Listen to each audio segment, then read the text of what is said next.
welcome everyone to another episode of the Jonathan Project Podcast, where iron is sharpening iron, and we help men navigate the complex world around them, and we take the great story of Jonathan and his friend David as the inspiration for our show. If you are looking for prayer, if you have a men's event going on, we would love to be a part of that. If you want us to be a part of that, take some inspiration from our show, please reach out to us at thejonathanprojectpodcast at gmail.com and thejonathanprojectpodcast at gmail.com. Also want to let you know, you'll find this in the episode summary, the link to this. We have developed a men's devotional. That's right. And it's absolutely for free, which you cannot find anywhere nowadays. That's right. 28 days, 2 minutes a day, and you can be uplifted in lots of different ways. So with that, we're going to kick off season 6. So excited for that. Jason, welcome to yet another season of the Jonathan Project. How you doing, man? Be here. Good to see you. Yep. Tent makers getting at it. It is, the devotional is free. Download it, read it. It will cost you nothing, or even saving the environment while we do it. That's right. So I know it's been a busy week, to say the least. I know it's going to be even more busy in the days ahead. Like lots of folks out there, the summer doesn't stop for parents and people working. So here we are. But we're in season 6, so I'm excited. I'm excited to kind of kick this off. So the first episode we're going to talk about here in season 6, I titled it, I think, and maybe we'll see if it sticks by the time we get to actually production, Is Jesus Your Spiritual Concierge? Right? And I think I'm going to take that big word as a sign of disrespect. I know, man. I hope everyone kind of sticks with me here. But yeah, your concierge, right? That person, if you ever been to like one of these all-inclusive resorts or hotels or something, that person that's there to book trips and all those kinds of things and make life just generally easy on your whims, right? Well, if we're honest, at some point in time, maybe multiple times or maybe ongoing, we look at Jesus and we paint him into being that, right? I think about the old stores here, and I'm probably going to take a lot of people down memory lane. You remember old Build-A-Bear, right? There was this great store, lasted, in the late 90s, early 2000s, and then faded away. But you could go in and it seemed like there was endless possibilities on how you could build these teddy bears. You could put clothes on them and all these kind of different things. Well, how often do we, if we think about it from a spiritual point, do that with Jesus, right? The biblical Jesus, right, who says, take up your cross, right, which means that you're going to have something go on and you have to persevere through, where he says the way is narrow. He gives all these things that illustrate, man, life is a little bit tough, but stick with me and keep walking. How often do we just hear, well, Jesus talked about prosperity, he talked about blessings, he talked about the good things that are coming in heaven, and we miss and we create our own little Build-A-Bear Jesus, if you would, that is a little shallow. So that's what we're going to talk about. No, that's excellent. Because, I've talked to people over time, and they're, everybody has their version of Jesus, and it was kind of made into this joke in the Talladega Nights. There's like, well, I think of Jesus as a baby. I think of Jesus as this. But in reality, you don't get to pick and choose. It's just like when, he crosses the Jericho, and I love that. I love that. When they cross the Jericho and they're getting ready to go against the wall, or cross the Jordan, they're getting ready to go against the walls of Jericho. And Joshua looks at this guy and he goes, whose side are you on? Mine or theirs? And he goes, I don't know if you know this, Hoss. I'm on God's side. That's it. I'm on my side. That's it.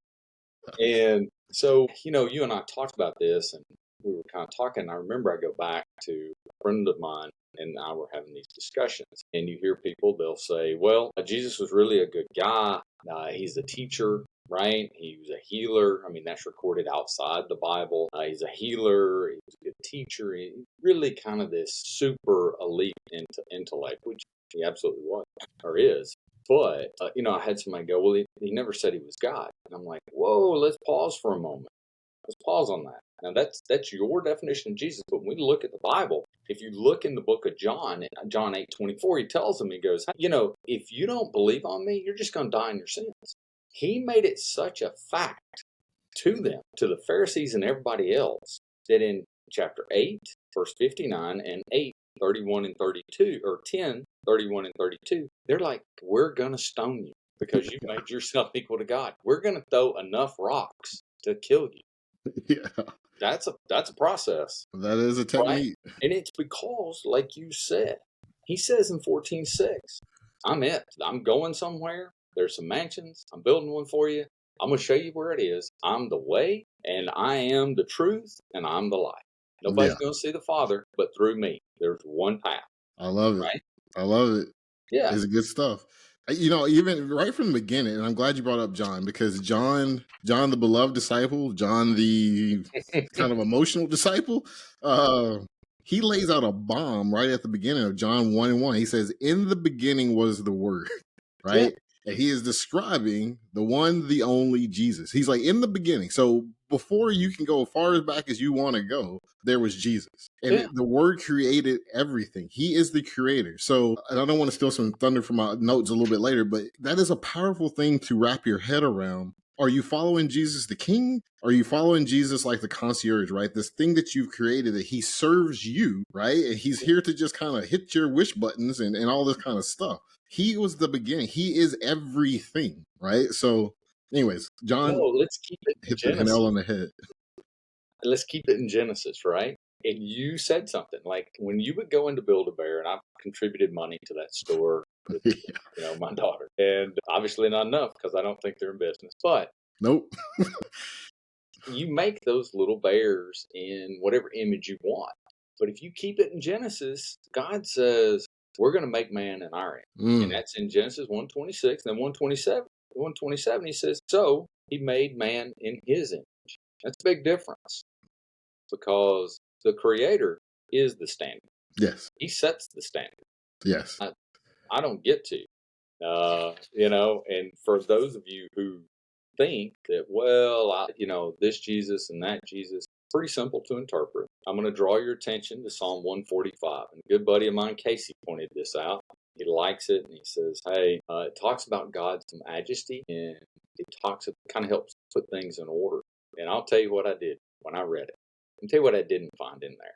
My name or anyone else's. There That's you go. all it is, right? Yep. King of Kings. Yep. That's it. No, I think many of us believers, I've been in that boat where I really wanted something, or I really wanted to go a certain path, right? And I wanted Jesus to co-sign off on it, right? We unintentionally reduce Jesus to like this life enhancer. That's what Jesus is. He is here to enhance my life, there's some truth. He did come to give you life, John 10:10, right? And to give you life more abundantly. But it is not the life that you get to pick. This is not pick your own adventure. I love those books back in the day as a kid, in elementary school. I love those, right? Love those books. You felt like you were in control of the story. Well, it doesn't work like that in your life. When we surrender our lives to him and ask him to be our savior, and the word that a lot of us have a problem with, the title that he holds, Lord means he's in control, right? Mm-hmm.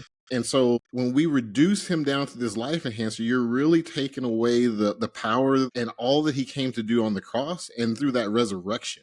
That life that he gained through the resurrection, which we gained, if we just have this make a wish and build a bear kind of Jesus, you're missing out on some stuff. So, we're not the only people to do this, right? Like, this is not a new thing. Solomon says there's nothing new under the sun.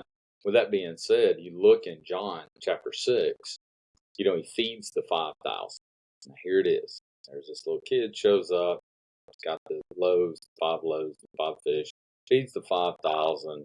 And all of a sudden, there's these 12 baskets full of food. And he had been healing people. And it says, as it goes on in John 6:26, it's like they were looking for him not because he had done all those miracles, but because they were full. And you think about it, when Jesus comes on the scene, they've got the most oppressive government on the planet. So, as we talked a little bit about politics and how half America is unhappy, the other half is happy, like everybody was unhappy with the Romans. Everybody was unhappy. Yeah. But they didn't care. They dusted off the back of their hand on a person's skull and did it on the regular, right? But it's, as they go through this, he says they're going to get ready to make him king. And that's when he steps away. He says he was kind of concerned because they were going to make him king by force because they wanted to be free. And I had a pastor that mentioned, he said, that's pretty unique. A man that can create food. You don't have to worry about that when you're on a campaign. Everybody gets fed. And I thought, well, and the army gets healed. So, you got an arrow through you. I got that. Get out and get back in that fight. Yeah. Right? They wanted to build a bear. No offense to any copyrights. But they wanted that concierge to go, I want this government gone. Yeah. I've got this dirty towel over here that's stinking up my little lounge chair. I want you to take it away. Yeah. But that wasn't what he was about. No. And there is a deeper thing here too, and it really kind of gets to a problem that it spans all of humanity, which is the obedience, right? And being able to have your heart surrender and follow. Luke 6:46. Why do you call me Lord, Lord, and do not do what I say? Yeah. Some of those common examples of that custom savior that we all have fell into. The Instagram Jesus is really popular now. The motivational quotes, the feel good, but there's no lordship. The life is not being transformed, right? The on-demand Jesus. Oh, it's the 911. Hey, it's a problem. The sky is falling. Now I want all the Jesus I can get and some, right? Yeah. The comfort-only Jesus. Not when I don't want you to beat me up because I did something wrong. I just want you to make me feel good. I like those scriptures where I get uplifted, but don't convict me. And you're right. Like, this is not nothing new. But in this era, and as men and as spiritual leaders, you have to be cognizant of that. And you have to look out for those signs in your own life and in those in your family and those around you. If people are making these little really idle Jesus, that's a dangerous place to be for your faith and how the adversary can come against you. Well, it's interesting. They make an idol Jesus. So if you craft it, then you kind of are above it, right? Like you become the creator of this concept, this construct. So bear with me as I connect the dots. So you said something like, "Hey, don't make me feel good, or don't make me feel bad. Always make me feel good. Don't convict me." And Satan uses that lie, and it motivates you to go, "Well, if I think of Jesus in this light, I don't ever feel bad. Mm-hmm. Hey, it's okay to feel bad." And I'm not beating you up right now, but what I am going to tell you is in this feeling bad, there is a path. And just like David took it when he says, "Hey, I've sinned and I've done wrong," and he runs right back to his relationship with God. For people who are out there that go, "Man, I've really messed up," I want to give you this thought. Right now, I'm a great swimmer. I really am. I swim phenomenally well. You know why? Because I don't walk on water. Period. Right? Yeah. Like I make mistakes. I make a ton of mistakes. But it's not that I don't. It's not that I make them. It's what I do afterwards. Right? It's like the boxing match. You're in one as a Christian, and unfortunately, and you got to get back up. Be the last guy to fall down. Satan's wailing on you, and you're like, "Man, but if I go sit over here on the sidelines and I, just you take a break, it's okay. I got it." When I compare myself to Jesus and I compare myself in the light of the cross, absolutely I feel bad. My conscience spurs me. It does, but it's my relationship with Him that I'm constantly running to. Not, that's not the Build-A-Bear. The Build-A-Bear tells me everything's comfortable. No, you're absolutely right, Jason. And if the Jesus that you're following, right, never convicts you, never makes you want to look at what you're doing, you're probably following yourself. You're not following the Jesus of the Bible, right? And that should be a conviction, right? But how do we get there? How do we start moving in that direction? Well, you have to spend time with Him. Right. And it sounds so intuitive, but it's a deeper thing. It's just like any other relationship. As much as me and you have it's because we have spent time with each other, right? Or with your spouse or with your kids. That is how you start understanding who they are and not what you want them to be, right?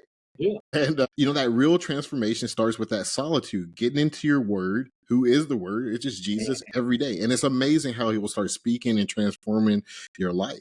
You can't just seek Him in the crisis. You got to seek Him in those quiet times. And that's who you find out who Jesus really is and not what the world says or whoever. It's amazing. One of the things He asked the disciples, one of the most powerful questions He asked, He was like, "Who do you say I am?" Right. Yeah. And they went through, and even them, right? And this is why I say, like, the Bible is a great thing for anyone out there listening. You're like, "Oh, well, I'm not like you guys. I'm not all sold out. I'm not doing this public thing. I'm not like my pastor. I'm not like my neighbor who's a Christian." Whatever it is, the Bible is amazing out of any religious text on this planet because it takes very broken and flawed people, the man after God's own heart, who we will constantly reference on this show because he is a great study for every man, every person. David. He was a murderer, he was an adulterer, and just probably wasn't going to win the Dad of the Year award. But you know what he really was good at is running back to God, like Jason says. You know, you have to spend that time with the king to understand who he is. Because if not, Satan will tell you, hey, you know, that real feel good Jesus, that's Jesus. And Jesus does want you to feel good, but like you said, he wants to transform you. Go ahead, brother. No, he wants you to feel good because you're righteous through him. Yeah. Right?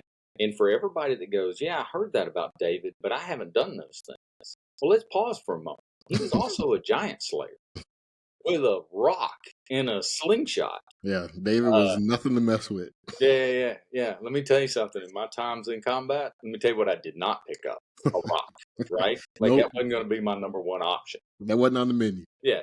No, I didn't I think I'm going to throw this rifle away for a rock. No. But it is. And you know, it's people can look and to that comment when people go, well, I'm not sold out like my pastor, this, that, and the other.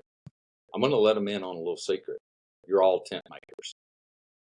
Because the Bible calls you an ambassador for Christ, period. So either you belong to one country or the kingdom. And now, just because this is not your full-time job, well, it ain't ours either.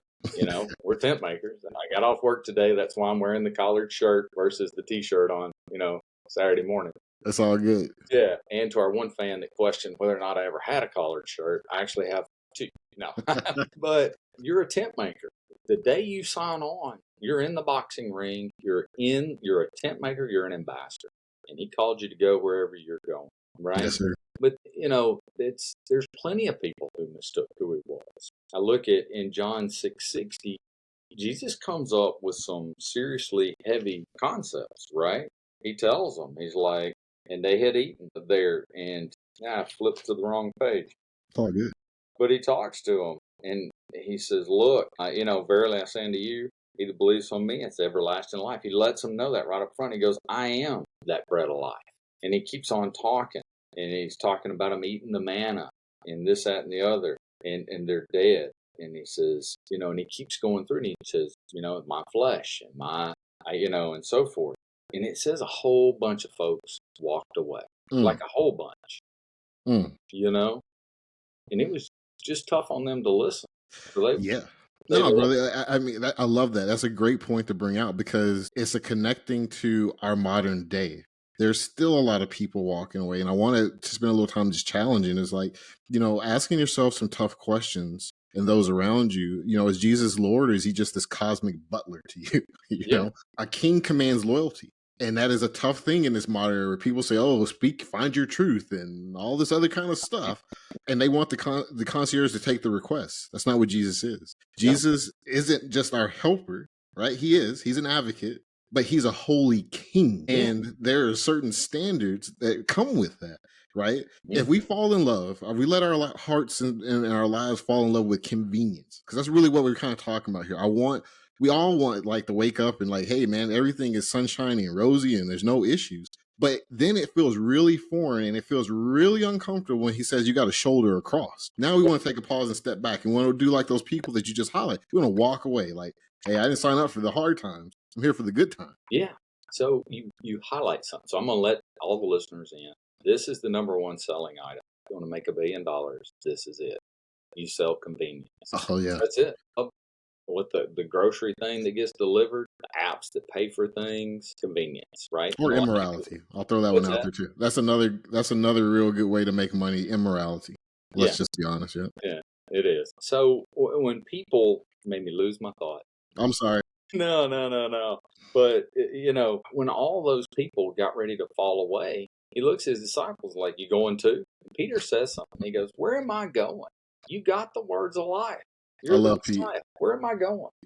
Yeah. And I probably put more sass in it than Peter did because I don't know. But and that's the truth. Like, he's a king. Does God want you to be rich? Maybe.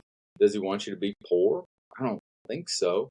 But that's not his number one focus. No. His focus is on whether or not where you go when you hit that T intersection called death. And, it's just, if you think about this, because there's a lot of people, the butler, right? The butler. Well, I want money. I'm going to claim it, right? And there's a very famous evangelist that attracts a lot of that, right? Yeah. There's several throughout time. There's been several. And I love the story in Luke 20 and Matthew 22 about they're trying to trap Jesus about paying taxes. And he's like, that's a good question. Or at least that's what I think he says. But so he reaches over and he says, let me have a coin. Somebody got a coin? And he gets a coin. Jesus had to borrow a coin. And he's very clear on this. He says, hey, whose image is that? Well, that's Caesar's, right? And I guess you need to give it to Caesar. And because you're an image and you need to give to God what's God. And in Genesis, it's very plainly, we're made in his image, right? Yes, sir. The coin is made in our image. And so what am I ruled by? I'm ruled by my creator, right? And that's the truth. I think, throughout time, tons of people have said, what about it? And, who is Jesus? And so forth. I love this. If you want to know in perspective and to going in further into John 11, when Lazarus was sick, Mary and Martha go, hey, could you go send word to Jesus and tell him the one that he loves is sick? And I thought about that for a while. It wasn't because they loved Jesus, but it's because Jesus loves us. And that ties into, hey man, while we were sinners, he still died for our sins. Yes. Yep. He loved us. Yep. That's the golden nugget of this, right? No, absolutely. And I think, Jason, to kind of stream off of that is, Satan's strategy, especially in this modern era, but it's always been one of his key things beyond division, is he doesn't now want to confront. It's not about conviction. It's not about confronting you, or even he doesn't even want you to get close to even feeling confronted. He wants you to be comfortably to compromise, right? He wants you to have that comfortable compromise. Like, hey, it's okay to have a little sin here. These things aren't going right. It's okay that, you should be angry that you didn't get that new car and Jimmy down the street did. Forgive me for anybody that's Jimmy out there. I'm just using an example. But, you have to ask yourself, this very hard question, what Jesus says in Matthew 16:24, whoever wants to be my disciple, someone who's following him, you got to deny yourself and take up your cross and follow me, not yourself, right? And do we ask Jesus to bless our plans, or do we seek his will?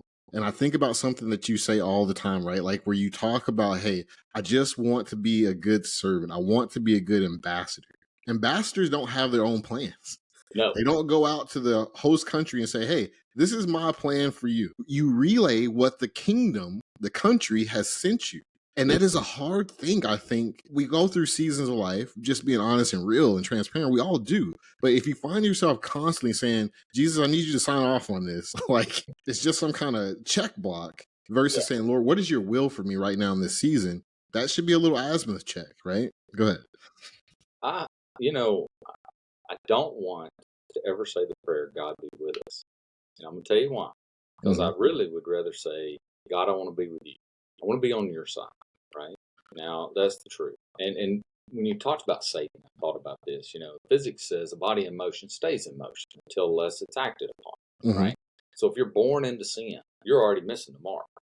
Satan doesn't have to do anything. He doesn't have to tell you there is or isn't. He doesn't have to say there isn't a Jesus. As a matter of fact, you're on the trajectory to meet him, right? And then, unless you take that conscious detour. I love it. Yeah, that's good. Because sin is missing the mark. Well, you're born into sin. So you're born at the angle of missing the mark. And that's the truth. And, think of it like this. When I went to selection years ago, we had the Starland Nap, right? I've had a few chickens that have endured that course and didn't pass. But when you were out there, you calculated your point. And what they told us is it's super important that you have those little checkpoints along the way, because if you just click in your azimuth and you got it off by 1 degree, and you think about it, and then you walk 18, 19 kilometers, okay? By the end of that, you're somewhere else. You're nowhere near where you're in. The next state. Yeah, you're in the next state. So that's why even like having those prayer times, those are your little check marks, right? Sharpening iron, sharpening iron. But, when you go back to what Jesus is in this whole thing, he's the King of Kings, Yeah, don't make any mistake of who he is and what he is not, and, I just want to sum it up here as we're getting closer to our 30-minute mark. Man, it goes fast when you're having fun. The idol of convenience versus the disciple of discipline of discipleship. There's a difference culturally, what the world wants, right? Your family, your kids, coworkers, the community around, they don't need a passive God, okay? They need with a part-time Jesus. Yeah. You have to be a man that's under the authority of a full-time king. There's a difference. Having a part-time Jesus doesn't help you overcome the world. It makes you succumb. It makes you another victim. You're going with the flow. Being with the full-time king, you can stand and you can be that breach that no one can get into your house and that cultural kind of things that are going on, right? Matthew 5:14-16, you are the light of the world. What is he saying? Those who follow him, you radiate what, again, he is. We're ambassadors, as Jason has said many times. And I love that example because it really proves out of who are you following. The world needs to see, for us as men especially, someone who can forgive. Oh, Lordy. They need to see men who sacrificing for the good, not sacrificing so I can get an 85-inch TV, right? Where I'm not going to get Starbucks 3 times a week. Sacrificing for the good. We have to be men who carry our crosses. We all have things that we struggle with. And if you don't, please let me know how you're doing it, because it's not the truth. Not to complain when it's uncomfortable, but to have that courage to help our other brothers sharpening iron, right? Jesus may fit in your heart, but he will never fit in your box. Okay? That's what I want to leave you with. He's not about your preferences. He has a standard, and we have to go and fit his standard, not what we want. Go ahead, Jason. You said something super important. As we try to be husbands and fathers and friends and mothers that are that light that shines towards Christ, right? And you said something about seeing people who sacrifice. And Jesus sacrificed, right? Let me tell you what he didn't sacrifice for. A Starbucks. No offense to the Starbucks company, but that's not it, right? It's for righteousness, so that we could be righteous. So if you're going to make a sacrifice and go, I sacrifice for my family, which we all do, but make sure that sacrifice also points back to Jesus. That's important, And if you think about, well, Jesus does this and Jesus does that, understand even when Mary, his mother, asked him about the wedding, he goes, man, my hour has not yet come. He wasn't worried about that. What he was worried about was getting to the cross, and that right there. And that's, when we talk about that, that's our focus. No, absolutely, man. We don't want to settle for self-serving Jesus. We want to seek that real Savior who's going to challenge us and transform our lives and those lives and future generations around us.